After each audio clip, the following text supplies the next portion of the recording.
I actually created two of them. This is one about best practices in law enforcement when dealing with neurodiverse suspects, whether you're in any form of other capacity. The other side, and that's in your, I guess, your portfolio of PowerPoints as well, is neurodiversity from a law enforcement perspective. So law enforcement officers or anyone within the justice system who is neurodiverse. So we're talking about both those things. They have a lot of commonalities and a couple of differences. But before we even start, my name is Peter Shankman, and I appreciate you guys taking the time to be here. I am not that connected with law enforcement. My connection to here is that a very close friend of mine had a father, when she was 4 years old, and her father was killed in the line of duty. And 30 years later, she and I became very close friends. And when I was running a public relations agency, we connected. She had me speak, and as we became friends, she told me about her story. And from her, I met the chief of NYPD Transit, a man named Joe Fox.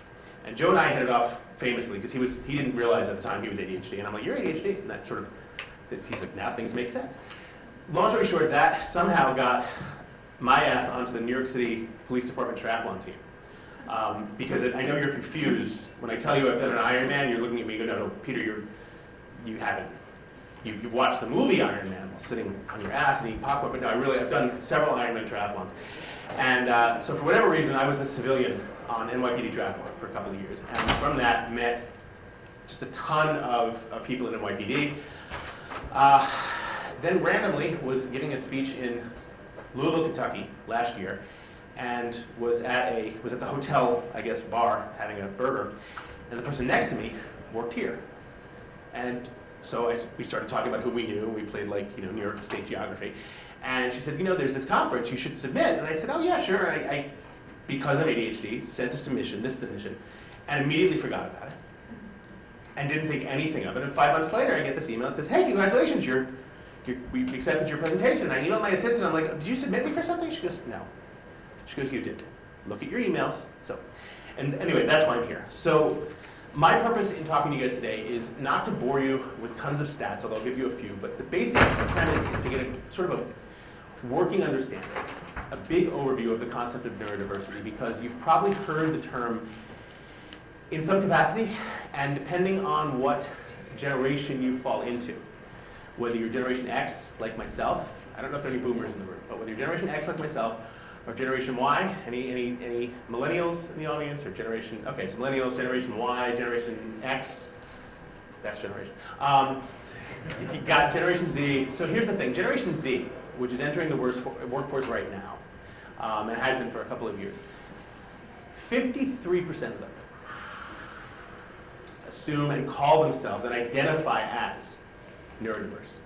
Now, as to how many of them know what that actually means, I'm sure the number is much lower. But 53% of Gen Z identifies as neurodiverse, which means that's over half. And that's just the ones who have been diagnosed. And I'm going to go into sort of what neurodiversity is because a lot of us don't know. We've heard the term, and it means, because of it, it means 50 different things. And so because of it, it's difficult to really know what it is.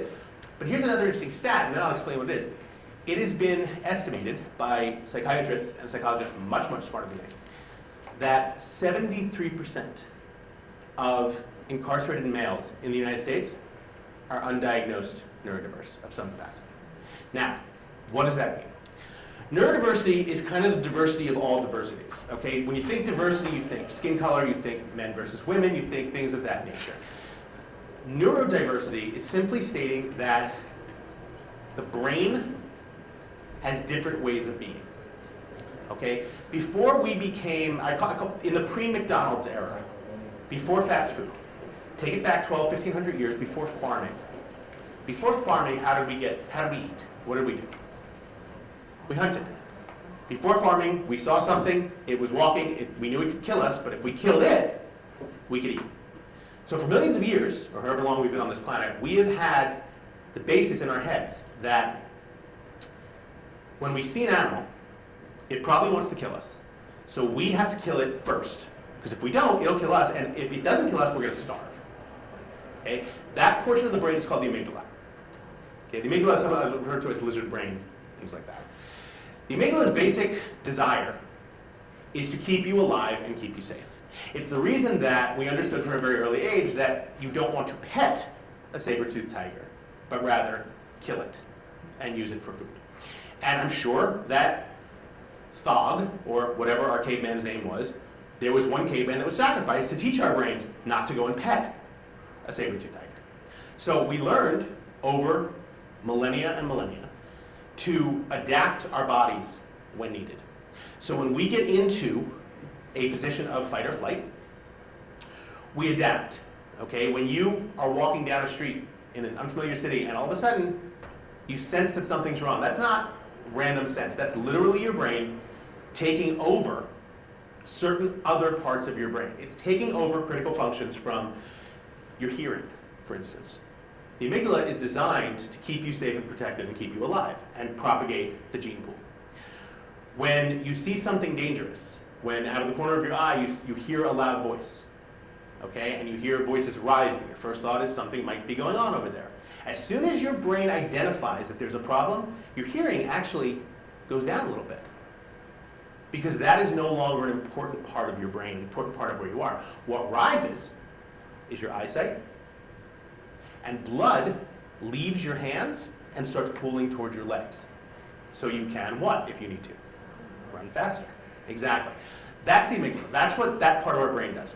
Over millennia, we discovered that certain people have a preposition towards fight or flight. Certain people have a built-in urge towards fight or flight, for lack of a better word. Others have built-in urge towards retreat. After we learned that, we started realizing, and this is probably only in the past 50 years, that different parts of our brain are dominant in different situations. And I'm going to give you a perfect example of that. I grew up in New York City in the 70s and 80s, and I'm a public school kid, New York City public school kid. ADHD, autism, things of that nature did not exist in the New York City public schools in the 70s and 80s. What existed, specifically for me, was, Peter, sit down, you're disrupting the class again. And that was how I grew up. And I was very talented, and I was very good at the things I enjoyed doing. I was great at English, I was terrible at math. So I remember a specific time when my English teacher and math teacher got together, and they were talking about me, and I happened to overhear them. And the English teacher said, "Oh, phenomenal student, one of the best kids. Just I wish every kid." And the math teacher, "What the hell is wrong with you?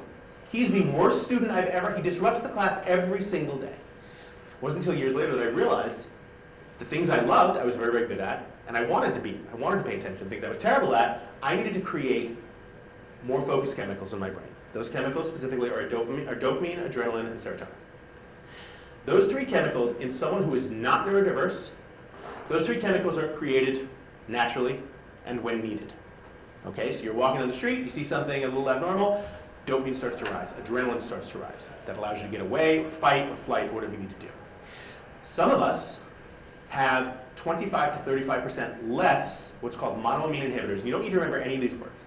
But monoamine inhibitors are what create those chemicals, dopamine, serotonin, and adrenaline. Similar to chocolate, similar to cocaine, similar to sex, similar to skydiving. Okay? All of those create those extra chemicals. And for normal people with regular quote-unquote brains, or non-faster brains, when they get excited about something, they release those chemicals, which makes them just a little more excited. But even if they didn't release those chemicals, they'd still be able to focus. When you're neurodiverse, you don't have enough of the transmitters to create the chemicals to keep you at a normal pace. So one of two things happens. And you can call one of these two things, when you're neurodiverse, you can call it type T. One of the two things is type T negative, and the other is type T positive. I grew up in a type T positive environment. I had parents who, even though they thought I was a complete idiot, loved me and wanted to help me. So they tried to steer me towards things that got me excited. I was on stage. I went to high school performing arts. I acted, I sang, I danced, I did commercials. That was type T positive. I was able to find a way to get the dopamine, the serotonin, the adrenaline I needed in a positive environment. There's type T negative. Type T negative doesn't have the benefit of a positive environment, but still needs to get those chemicals. They turn to things that might be illegal. They turn to crime. They turn to drugs. Okay, there's very little difference between amphetamines that you can buy off the street and Adderall or Concerta that's prescribed by a doctor. Very little difference. So neurodiversity as a whole encompasses ADD, attention deficit disorder, ADHD, attention hyperactivity deficit disorder. It encompasses autism. In some cases, it encompasses dyslexia, executive function disorder, which is also considered Asperger's, and a host of different ways that the brain functions. Now, we have been taught to think over the past 50 years that these are negatives. There are tremendous positives in these. I am friends with someone who works in the Israeli Defense Forces. And Mossad in Israel has an entire division in their, what would be the equivalent of RCIA, made up of autistic spies. And you will never find a group of people that is better at pattern recognition anywhere in the world. Because they've started to understand that being neurodiverse and having a different cognizant brain is actually a benefit. Problem is, it's not really a huge understanding yet. And when you are neurodiverse, you don't understand why you're searching for more dopamine. You don't understand why you're drawn to doing things that aren't necessarily beneficial for you, or don't help your life, or don't improve your life. But in that moment, you feel like they do. Alcohol is a wonderfully terrible example. Okay? You're having a bad day, you have that first drink, all of a sudden it's not that bad of a day. Because all of a sudden you've just given yourself dopamine and you've given yourself back to normal levels. Problem is, dopamine is a very want versus need substance. Is there a difference between want versus need? There actually is. For years we didn't think it was. For years we thought they were the same exact term. And then we realized that wanting something, I want that because it makes me feel good, is entirely different from I need that because it makes me feel good. And when you're looking at drug addiction, you're looking at addiction rates in this country, the want versus need is what separates people who can go to a party, do some drugs, go home, and go back to work the next day and not think about it for 6 months, versus the need. And that in itself is a neurodiverse brain. It's a different type of brain structure. So I have this presentation, and I'll show it to you just to get through a few terms in here, assuming that it works. And I think we know it. There we go. Okay. So again, what is neurodiversity?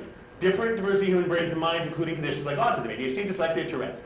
The key characteristics can involve challenges with social communication. Okay? As you can tell, I don't have that problem. You could argue that I have the flip side of it. I travel constantly for work. If you're on a plane next to me, unless you fake your death, I'm going to know everything about you by the time we land. I love talking to people. Sensory processing, executive function, and more. Each person's experience is unique, which causes a host of problems when you're dealing with 5, 6, 7 people on your daily, on a law enforcement officer's daily walk around his neighborhood. Okay, why is that person different than that person, different than that person, even though they're doing the exact same thing and react entirely differently to any commands given? 1 in 7, it's actually closer to people. Some people believe it's closer to 1 in 5. However, like I said, incredible strengths. And I encourage you to look at the other presentation on your app that I did that talks about neurodiverse law enforcement officers and people working in the justice system. Okay, so how do we go forward? There we go. Okay, so talked about autism, and that's major challenges of social communication. There are studies I'm sure that you've seen in the past of law enforcement officers ordering someone with autism to sit down, to lie on the ground, to not move, and they simply cannot process that. ADHD, as we talked about, it's hyperactivity and impulsivity.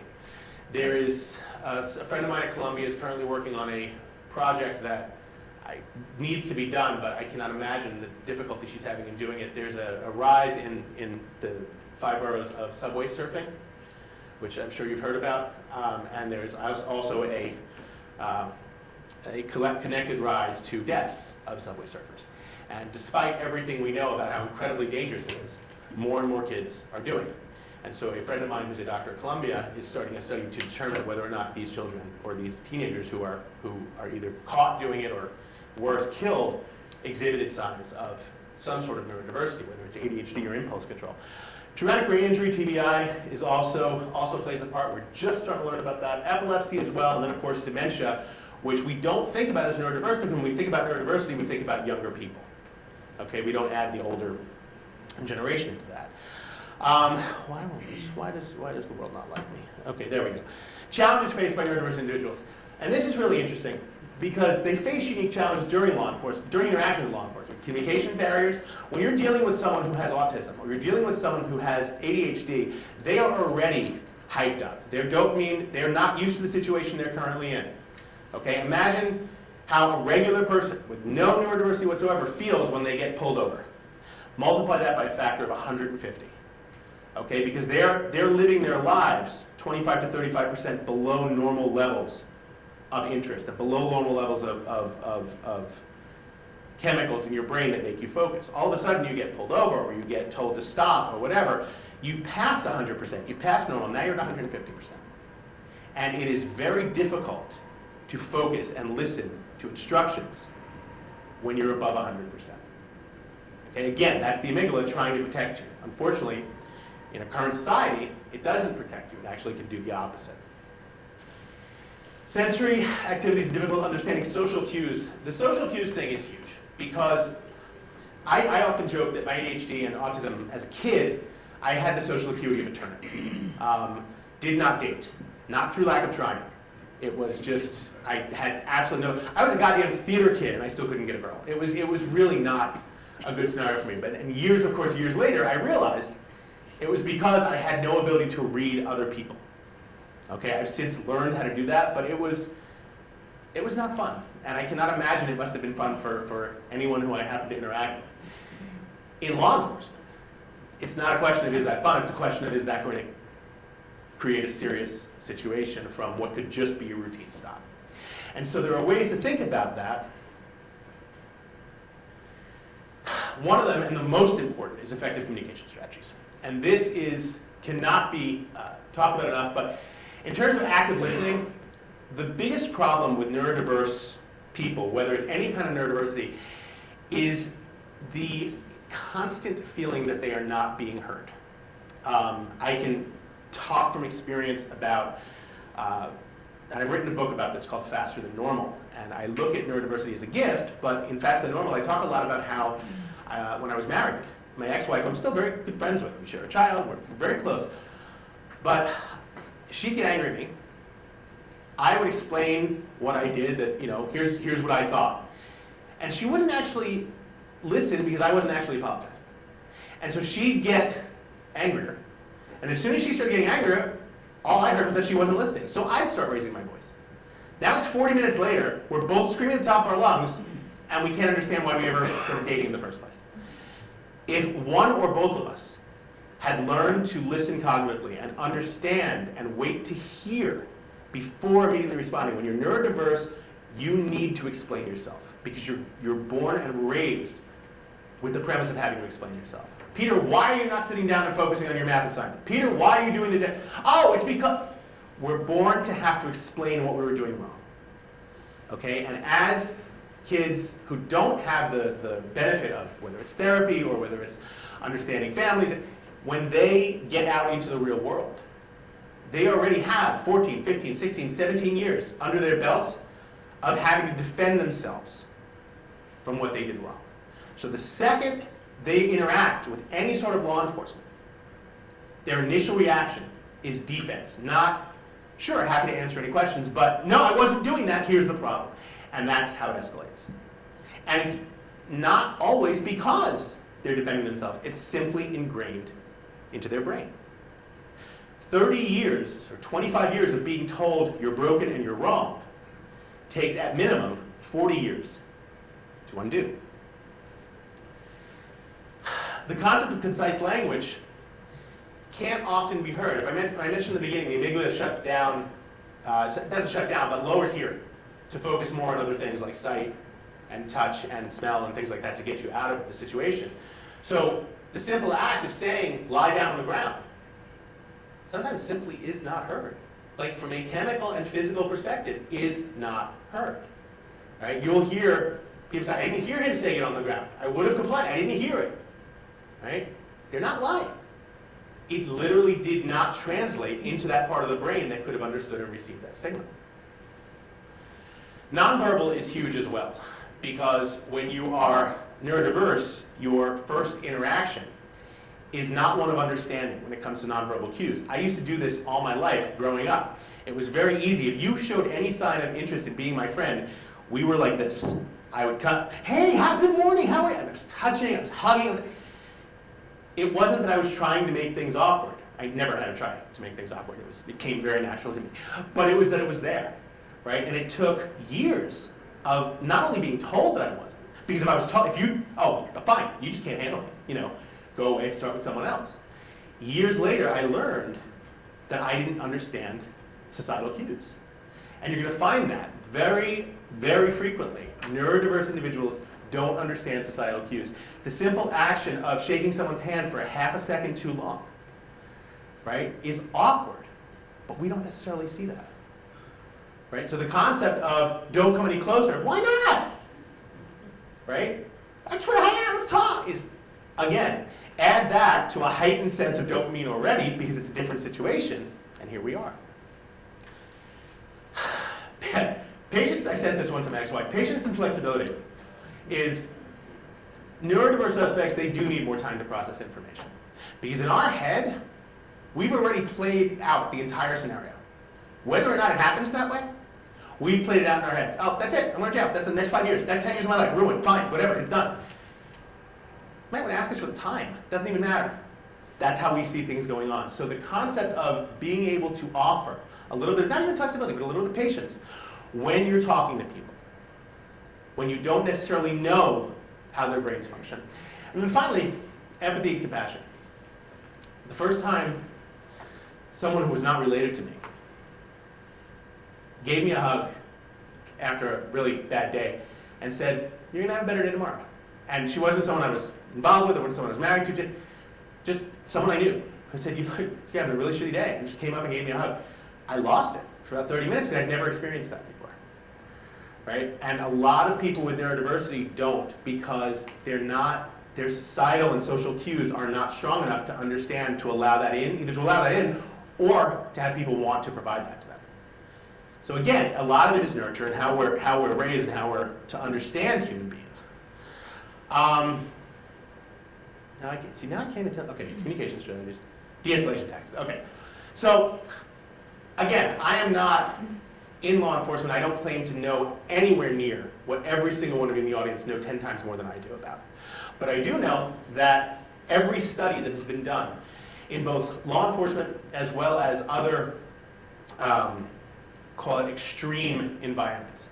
They actually did one for high-rise construction workers. Because with the whole, obviously safety first, that goes right out the window. I'm 65, so a bird.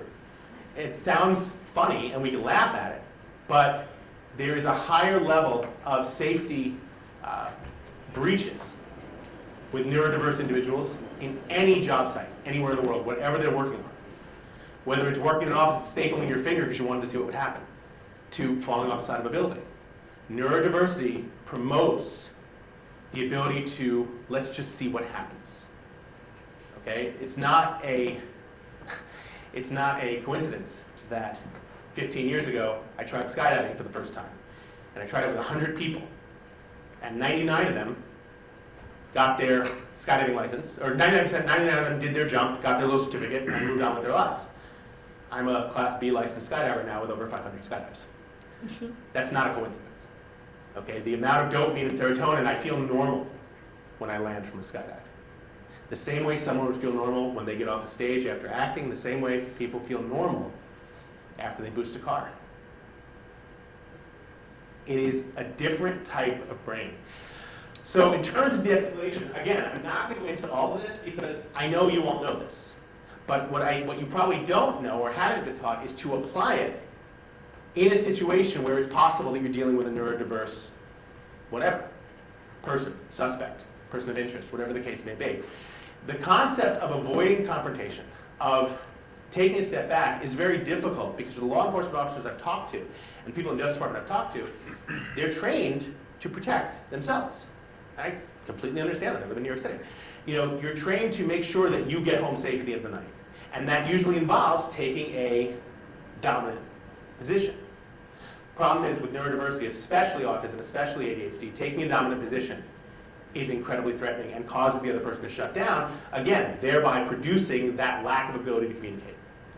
Right? The more dominant you get, the more they're not going to listen. And it's literally against everything that we're taught. So, again, I'll leave that there, and it's in your group. There needs to be more specialized training to understand neurodiverse individuals, because it helps officers, it helps LEOs understand the unique needs of communication styles. It literally is like trying to talk to someone who does not speak your language. It is like trying to talk to someone who just landed from another planet, who has no idea what you're holding in your hand, who has no idea what handcuffs are, who has no idea what they're supposed to do when approached by you. And we're finally starting to understand, like I said, there are people at Columbia doing incredible research on this.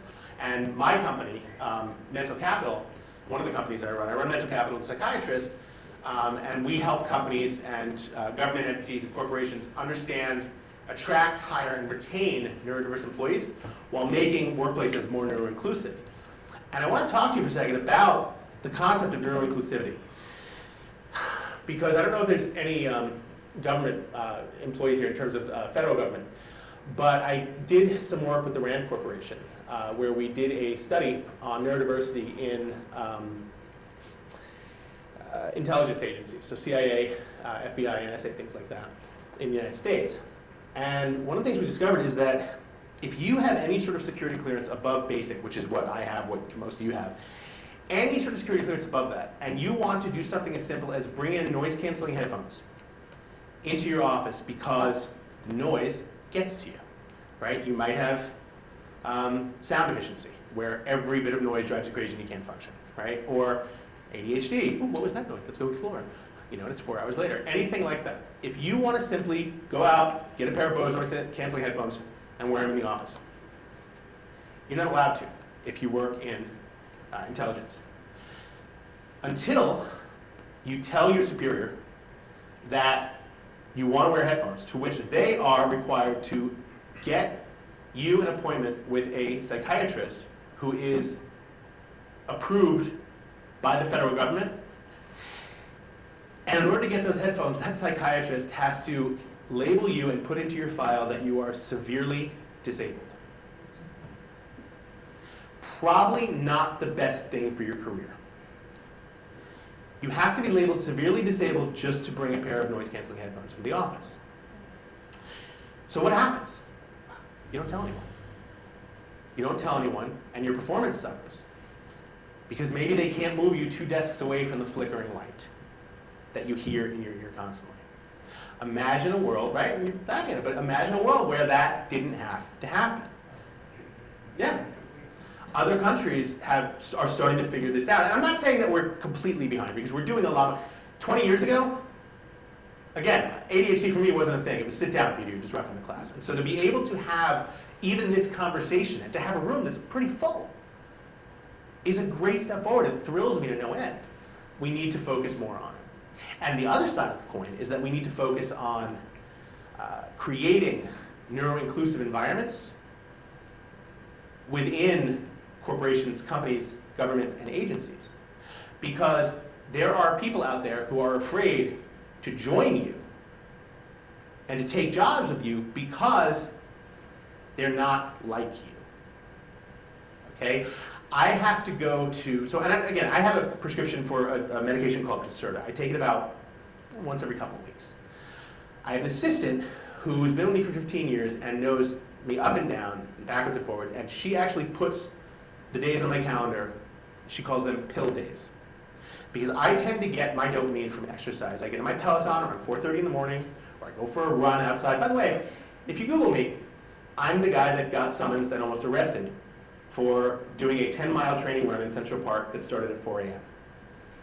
I was pulled over, myself and my friend were running at 4 a.m. It was the middle of February. We're dressed in spandex.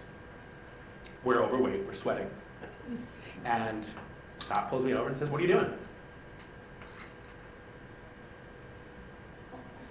Really?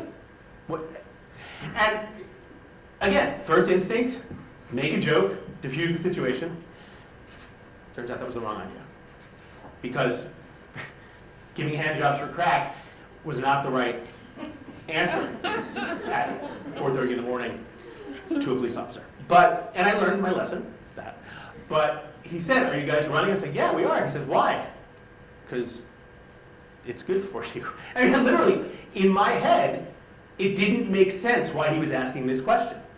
Right? It's 4:30 in the morning, but what don't you understand about the situation? It just didn't work in my head the way my brain works, that I was doing something wrong. And he says to me, I don't think you understand, you're not supposed to be in the park. Like, why? It's not closed, is it? You can't, how do you close Central Park? And I'm literally trying to have a conversation with him, and he wasn't into that. He was into literally giving myself and my partner a summons for exercising. I mean, technically the term was violating curfew. I lived in New York all my life. I had no idea you could close Central Park. I never knew that Central Park actually shut down from 1 a.m. to 5. And that was the thing. I got the spirit of that. The letter of the law is, don't be in the park from 1 a.m. to 5 a.m. The letter of the law was don't stay in the park after 1 a.m. Right? This is during the Bloomberg days. I was trying to do everything that Bloomberg told us to do. I wasn't drinking sodas, right? I was exercising. I was doing all the right things. And so in my head, I'm thinking, I'm really getting a summons. This is the funniest thing I've ever seen. I didn't accept that there was any gravity to the situation. I didn't even click in my head that I could get arrested or anything like that. I just thought it was very funny. Because that's how my brain now, keep in mind, what was I doing at the time? I was exercising. What happens when you exercise? What does your brain create? Dopamine. I was already high as a kite. I was 2 miles in. I'm like, this is great stuff. Didn't work like that. Okay? And so at the end of the day, now mind you, the joke is at the end of the day, I called a friend of mine who worked at Daily News, and I said, you're going to love this. At the front page of the New York Daily News the next day was me holding the summons in workout shorts saying there's no running. So the headline was no running from this ticket, which I thought was pretty good. But long story short, that's me, right? And so if you Google me, you'll find 150 different examples of that, of places where I thought it made perfect sense to be doing exactly what I was doing, and why wouldn't I be doing exactly what I was doing? Only to realize that's not the societal norm. That's how our brains work. But there is tremendous beauty and power in having a brain like that, or more importantly, working with someone who has a brain like that, because they're going to see things that you simply don't see. When I was 2006, as I mentioned, I talked to everyone on planes, I talked to everyone in the world. It's just what I do. And a lot of that is from the ADHD. I enjoy the communication. Now, that's the funny thing. When I'm talking to someone, it's me versus talking to a person, right? You guys are persons. You're awesome. We're having an all-to-one conversation here. This is great. Put me at a cocktail party where I have to make friends and smile. I'm in the second bedroom playing with the cat. Because those aren't persons like you guys. Those are people. People suck. Okay, when you're neurodiverse, you hate people. Because people are too slow. They get in your way. They don't respect your boundaries because they're not normal boundaries. The normal boundaries that people with regular brains have are not the boundaries that neurodiverse people have. I never had a panic attack in my life until 2 years ago when I was walking with my girlfriend through Universal City Walk down in Florida. And it was like, I guess, 10:30 p.m. And we'd just come back from watching her daughter in a cheer competition there. And we're walking back, and I guess all the shows or the rides, whatever, had all exited at once. And City Walk, unlike New York, where you know to walk on this side of the street or will knock you over, Universal didn't have any of that. And I'm standing there, and all of a sudden there are people in every direction, and I can't move. And I had a full-blown panic attack. I've never had one in my life. Because I couldn't control the situation I was in. Everyone else, excuse me, whatever. I lost it. Right? And this, again, coming from a New York City kid. So how those brains work in specific situations still needs to be much more understood. But you have to remember that those specific situations, 99 times out of 100, are going to involve you. Because by the time you're called, or by the time law enforcement gets involved, or by the time it makes its way through the justice system, a lot of times it's too late. Understanding how those brains work and what different factors can be at play at the same time is tremendously beneficial. And so, like I said, one of the companies I launched is to help companies and government organizations start to understand that, because there's a lot of work we have to do. The beauty of it, though, is that generations growing up, like I said, Generation Z and definitely Generation Alpha, they're starting to identify as neurodiverse because they're diagnosed as such. When I was diagnosed with dyslexia as a child. I didn't tell anyone because it was embarrassing. Now people are wearing that neurodiversity on t-shirts, right? It's no longer a negative. It's actually, there's a lot of positives to it because they're starting to realize the benefits. Same thing with working with someone who has, I don't recommend that two people with the same neurodiversity work together because they'll either get everything done or nothing done. Or more likely, they're going to get everything done, none of which was what they were actually assigned. But when you put together someone with neurodiversity and someone without neurodiversity, there's a whole wealth of information that can be passed to each other, and you'd be amazed how things happen. So, I'm actually ahead of schedule. That never happens to me. Normally I talk for like 3 hours. I was like, sorry, it ended. There's no one here. Go home. So what I can tell you, this is why I'm a Mac guy. It really is. Okay, we went through de-escalation. Maybe that's the last slide. Right. There's the. Did we go through this already? Okay. So this is important. This is working. This is how collaborative response and a collaborative approach can work well together. And that's, I think, one of the reasons you guys are at this whole conference symposium as a whole. Working with mental health professionals. What used to be thought of as a waste of time and excess money actually winds up saving a fortune and generating many, many fewer calls and responses. Because when mental health professionals get involved, you're not looking at 6, 7, 8 of the same thing, of the same call for the same result for the same situation, because you're de-escalating it long before it gets to that point where it needs to be de-escalated. Collaboration allows law enforcement to get a deeper understanding of mental health conditions, how to better interact with neurodiverse suspects, improving overall outcomes. Okay, someone who is neurodiverse is going to recognize, I call it ADHD DAR. Okay, much like gaydar, I have ADHD DAR. I can tell in this audience, I've identified 4 of you already, by the way, who are off the charts ADHD, whether you know it or not. But that's the beauty of it. Coming from a situation where you understand what that's like. You've all seen the trope, the countless movies of the cop who finally gets through to the kid because he says, I was also raised on the street. It's the same thing. When you finally reach someone who understands, yeah, I get why your brain works, I get why you're doing that, and I get why that drug feels so good or that robbery feels so good. I get how you feel when that happens. I have never, to this day, I never ran as a kid. I never exercised, I never did anything. I ran by pressing X on a joystick when I was growing up. That's how I ran. And then I ran to the store for cigarettes in college. That was it. And then I had a woman who worked for me, an associate editor in my company, and she ran every day after work. And one day she kept like, come with me. And I finally ran. I ran like half a mile, nearly dropped dead. I'm like, holy shit, what the hell is this feeling? All of a sudden I got all the chemicals. And I gotta do this again. Right? The next day I ran 3/4 of a mile. Most people would get up to a 5K, do the 5K. No, I signed up for a marathon. Okay, 3 months later, signed up for a marathon. Ironically, now that I think, I just realized it was the marathon, it was Diddy's marathon. It was the 2005 New York City Marathon.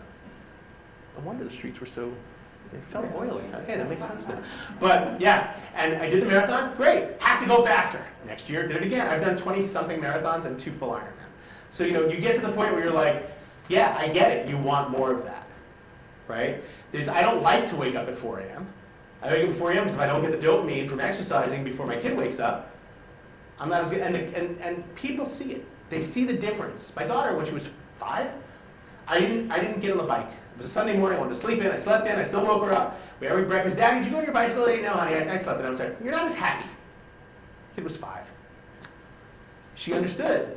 Daddy's happier when he pedals on his Peloton, right? It's not that I'm happier, it's that I have the chemicals to be happier. I have the chemicals to be more attentive. I have the chemicals not to wander off and get on my phone in the middle of a conversation with her. There is a tremendous amount of increased safety when you understand the brain of the person you're talking to. When you understand why they do the things they do or how they move or what their reactions could be, if you can identify them beforehand. And then finally, why is that there? Tremendous improved outcomes. Increased access to appropriate treatment and support and reduced likelihood of repeat incidents. I cannot stress that enough. Again, up to 75%, studies have shown, 75% of incarcerated males in the United States are undiagnosed neurodiverse. If we can get to them and get to an understanding before they get into that system, we're saving a lot of everything. Time, lives, money, you name it. So that's the basic premise of what I have to share. I did this already. I really don't like this computer. A couple of legal considerations. Obviously, talk this over with the appropriate persons in your department. ADA has to play a hand in this, as does the IDEA Act. So those kind of things, and that's the idea is more about education, but I've seen situations where overzealous lawyers come in and claim IDEA as the reason their kid got arrested, or whatever the situation is, their client got arrested. So always go from the legal standpoint. That's, again, why I'm not a lawyer. And then that's me. I have cards, and I'm happy to talk about any of this stuff more, but I will leave you with a couple of anecdotes, as it were. When I was, probably about, 9 or 10 years ago, I was giving a talk in South America. And to get there, I had to fly through Panama. And I was on the only airline, I think United at the time, Continental, whatever airline I was on, had a red-eye flight from Newark to Panama City. And so you get a plane like 7 p.m. out of Newark, you land at Panama at like 7 a.m. And I had slept on the plane, and I'd had a couple of cups of coffee before we landed. And so I was ready to go. This is exciting. I'm going to give a keynote at that. And imagine my surprise when I walked out that Panamanian police, airport police specifically, who all have semi-automatic machine guns, don't find it amusing when you come out of the jetway at the top of your lungs singing Panama by Van Halen. They have no sense of humor at all, and had a very nice chat with me for about 10 minutes. I really did not think I was going to make my connection.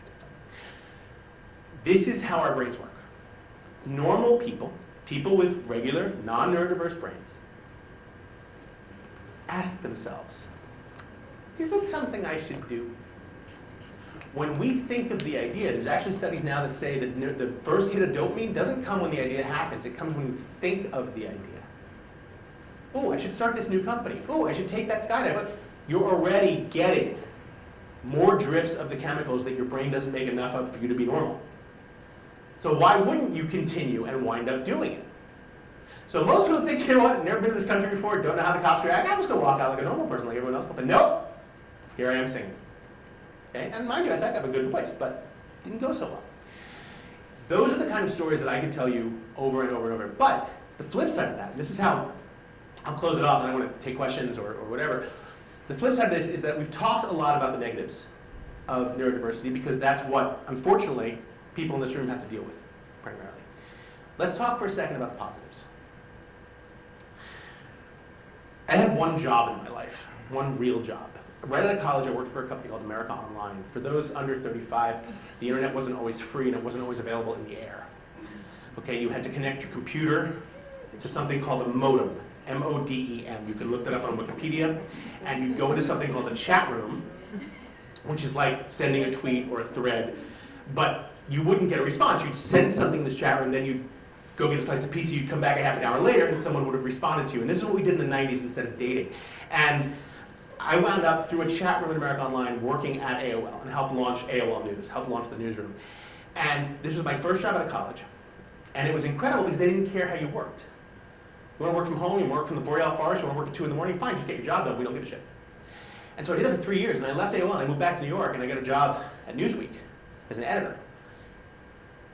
And we had 8 a.m. meetings, and 8:45 a.m. meetings, and then we had 9:30 check-ins, and then we had to take 40 minutes for lunch. And then we had, I walked to my editor's office, I'm like, this is Russia, I quit. And I lasted 4 days. Ever since then, I've been working on my own. My parents were public school teachers in the New York City school system their entire lives. And they didn't understand, what do you mean you're starting a public relations agency? You don't know anything about PR. Right, but I want to see what happens. Was the most foreign concept. They could not believe I came from their loins. Right? What do you mean you can see what happens? It's your life. How are you going to pay your rent? I don't know, I'll figure it out. The summer of '98, I had no money. I was living in a studio apartment roughly the size of you. And on 43rd and 10th, right next door to Rescue 1. And I had this idea to start a PR firm, and I had no money. There was an independent movie coming out on video that you might have heard of. It didn't do that well. It was called Titanic. And everywhere you looked in Times Square, 3 blocks from where I lived, there were signs. Buy Titanic, the video. Get it on Amazon. Get it on Real.com. Buy it here. Buy it. I had $1,800 in the bank. $1,600 of it was my rent for September. This was late August. I came up with an idea walking back to my apartment one day, and within 30 minutes I'd implemented it. I spent $1,800, and I had 500 t-shirts printed up that read, "It sank, get over it." And I went into Times Square and I figured if I could sell 180 shirts at $10 a piece, I'd make my money back, I wouldn't be homeless, that's all I wanted. I figured if I sold anything more than that, I'd make a few bucks and could start this idea for a PR firm. And I figured it would take a week. 500 shirts in Times Square, corner of 45th and 7th. Midtown South, came over, took one look at what the, that's actually funny, all right, you're fine. And like I said, figured it would take a week. I sold 500 shirts in 6 hours. Made $5 grand. Went back to my studio apartment on 43rd and 10th, threw $5,000 up in the air, rolled around naked. That's the image you'll take away from this whole thing, by the way. But here's the funny part. I called the reporter at USA Today the next morning. I said, "I did something really funny." I said, "Oh, that's hysterical. You selling the shirts online?" I went, "Totally. That's why I called you. Absolutely." This is 1998. There was no WordPress. There was no Cafe Press. There was Peter and his craptastic HTML skill. Buy shirt, click here. You'd click to send me an email. I would mail you my address. You'd mail me a check. Okay, welcome to the internet in 1998. But the way our brains work, we don't think, what if it fails? We think, what if we don't do it? Story ran, I'm lying in bed Monday morning. This is a Saturday afternoon. I'm lying in bed Monday morning. 6 a.m. the phone rings. I'm not awake yet. It's the hosting provider of my website. Yeah, I started calling you early. We started advertising? No, it's 6 a.m. What the hell? Sir, normally you get about 100 visitors a day to your website. Most of them are you.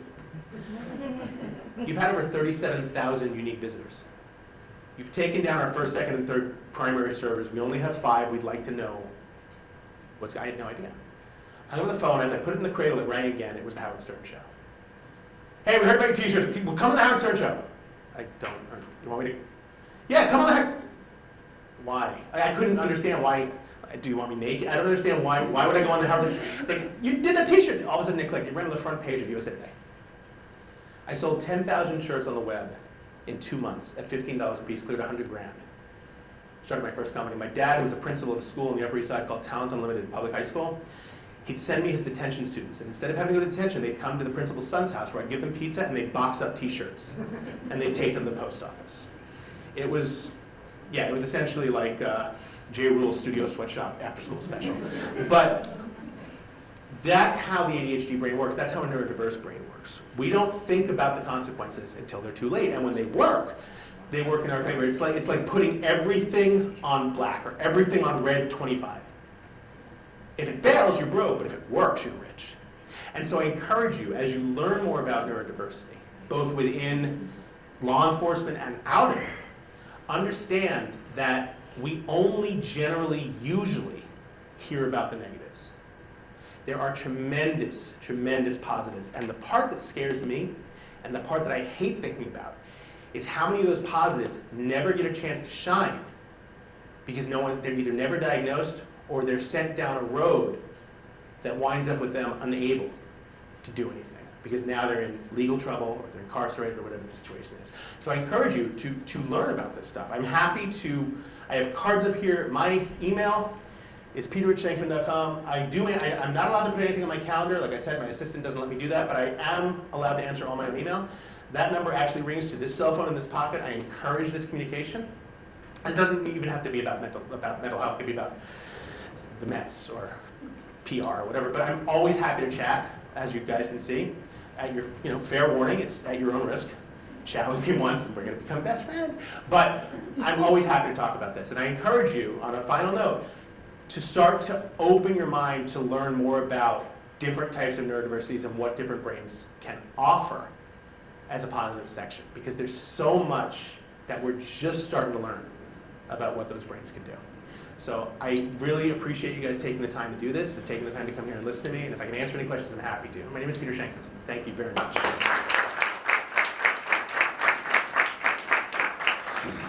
And again, like I said, there is another presentation about working with neurodiverse employees, your coworkers and things like that. And I think it's, like I said, it's on your drive. And so I encourage you to look at that. And I know, we have about 8 minutes for questions if you guys are, if you have any, or if you want to come up and ask me privately, I'm happy to start. Or a probation officer. Mm-hmm. We work with various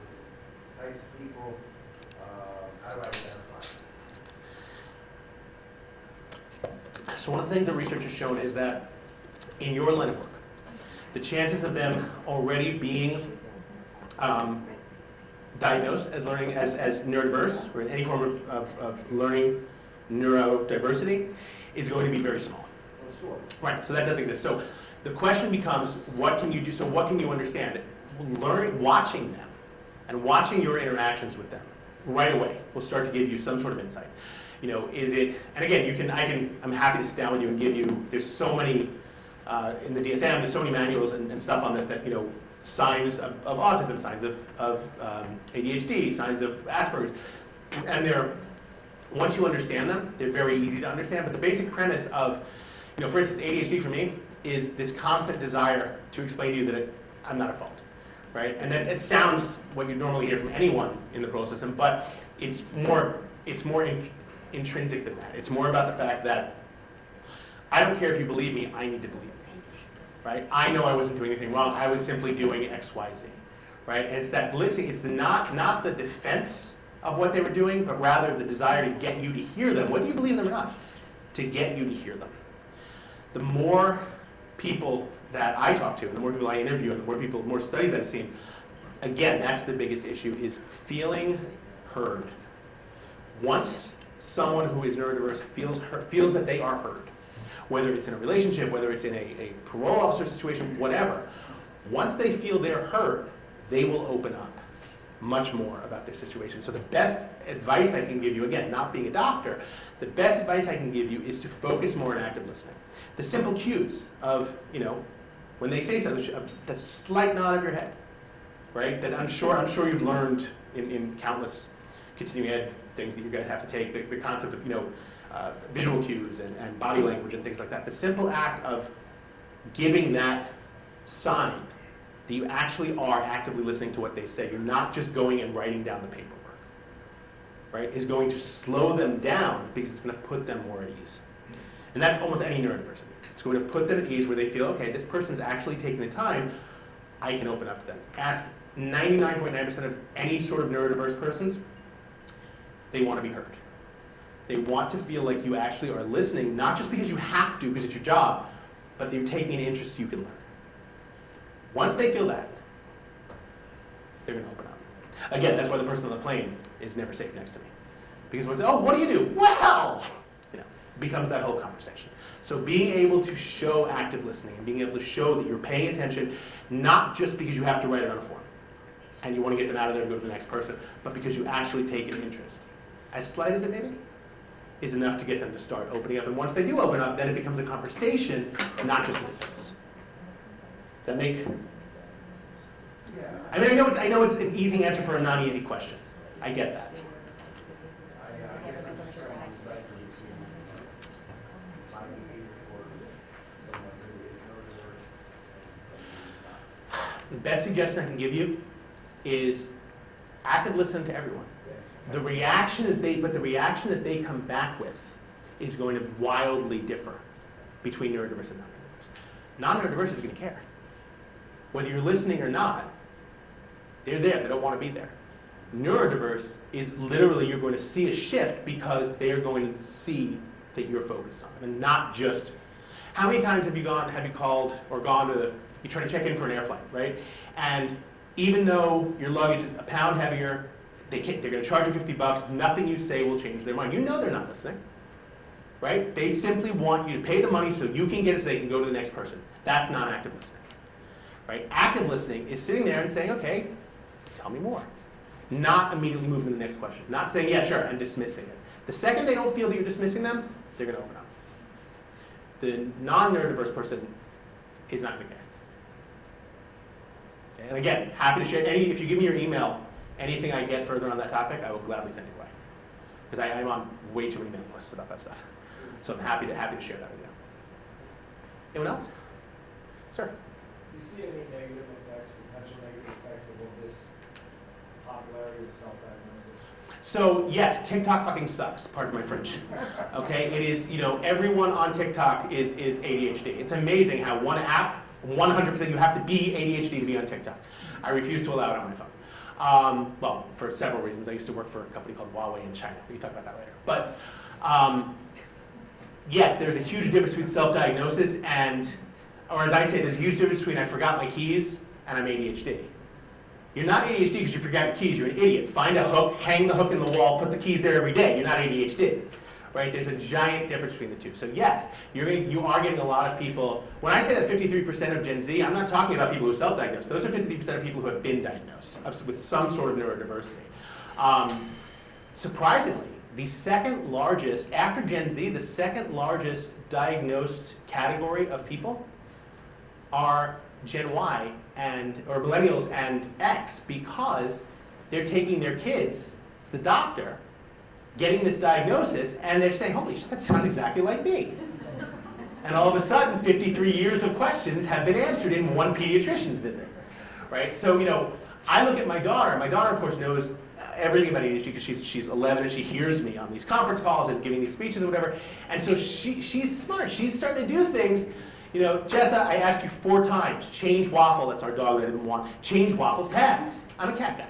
Change Waffle's pads. Oh, Dad, I didn't hear it. It must be my ADHD. Bitch, it's not your ADHD. Okay? It's because you have Shankman blood in you and you're really, really good at deflection. Change the pads, right? There's a huge difference between the two. And so yes, there is a lot of self-diagnosis, and my belief, much like everything else, it'll start to fade. Okay, it'll start to fade because, yeah, it's with kids passing around Adderall like they're certs, yeah, it's really, are certs still a thing? Did I just age myself? No? Okay. Damn. I talked about AOL already, so you guys know all that. But yeah, so the breath mints, right. People passing around Adderall like the kids passing around like the breath mints, yeah. I mean, there are kids in my daughter's class in 6th grade who are on massive amounts of meds. And that's something else we're learning as well. We're learning that over the past 10 years, since the rise of the ADHD diagnosis, the pharmaceutical industry makes billions upon billions giving amphetamines to 5-year-olds, not because they have ADHD, but because they're acting like they're, wait for it, 5. Right? So we need to understand the fact that we're drugging the creativity out of an entire generation of kids. So yes, there is a middle ground. And I'll leave you with this, pills don't teach skills. Right? You put a kid who's 7 years old on Adderall, and he's going to be on Adderall until he's 25. Hasn't learned a thing about how to work with his ADHD, about how to use it for benefit. Now he's 25 and he's kicked off his parents' insurance. Now he can't afford Adderall. Now what? Now he's 25 with ADHD in his first job. He's about to get fired. Right? He's about to go down a rabbit hole that's probably going to wind up with other stimulants that are not legal because he was never taught how to learn to use the different brain. So that's a key thing as well. I'm running out of time, but last question. Have you seen the difference between kids that are following pandemic? Yeah. Kids who are younger, especially kids who are younger, who started their three formative years, like 1st, 2nd, and 3rd grade, basically working on their own. It's getting scary. We haven't addressed that in the slightest. And what's been really interesting is that when you're staring at a Zoom screen, right, for 6 hours a day as a kid. First of all, the one thing I learned in the pandemic is that my child, she was at home for 2 years, and I'm a single dad. I learned that all teachers lied to me. She's not a pleasure to have in class. But what we are finding is that the kids who stared at the screen for 2 years and who hadn't been diagnosed, when they finally got diagnosed, it was a much higher level, a less cognizant level. So all of a sudden, the benefits were being outweighed by the drawbacks because they lost 2 years of essentially stimuli outside of the screen. Right? So the things that they would rely on to excite them, let's look out the window during math class, let's do whatever, went away.